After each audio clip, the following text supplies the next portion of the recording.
పల్నాడు జిల్లాలో నర్సరాపేటలో జరుపుతున్నటువంటి విజయోత్సవ సభకి విచ్చేసినటువంటి పెద్దలందరికీ కూడా నా హృదయపూర్వక నమస్కారం. సంతోషం. నాకన్నా ముందు మాట్లాడినటువంటి పెద్దలు చెప్పినట్లుగా ఒక విధ్వంసం నుండి ఒక మోసపూరితమైనటువంటి పరిపాలన నుండి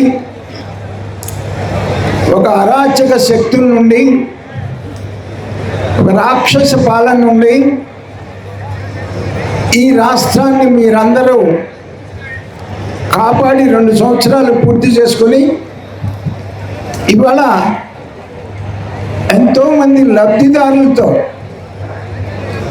ఈ రాష్ట్ర ప్రభుత్వం ఏర్పడిన తర్వాత జరుగుతున్నటువంటి సంక్షేమ అభివృద్ధి కార్యక్రమాల గురించి ధైర్యంగా 2 సంవత్సరాలు పూర్తి చేసుకొని చెప్పగలుగుతున్నాం.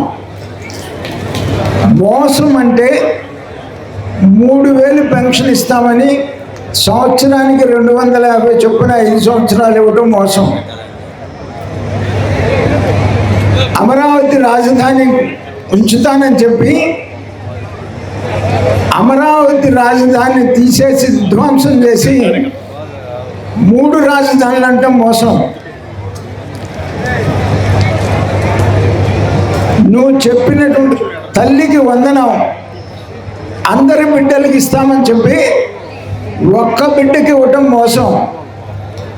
ఇవాళ ఎన్డీఏ ప్రభుత్వం ఏదైతే చెప్పిందో సూపర్ 6 అధికారంలోకి వచ్చినప్పటి నుంచి కూడా 4000, 6000, 10,000, 15,000 రూపాయల పెన్షన్తో పాటు అన్ని రకాల సంక్షేమ అభివృద్ధి కార్యక్రమాల్ని మరి చేస్తూ రాజధాని అమరావతిని అభివృద్ధి చేస్తూ పోలవరం నిర్మాణాన్ని త్వరితగతిగా పూర్తి చేస్తూ ముందుకెళ్తున్నటువంటి ప్రభుత్వం ఎన్డీఏ ప్రభుత్వం. మోసం అంటే యువజన శ్రామిక రైతు కాంగ్రెస్ పార్టీ పుట్టుకే ఒక మోసం.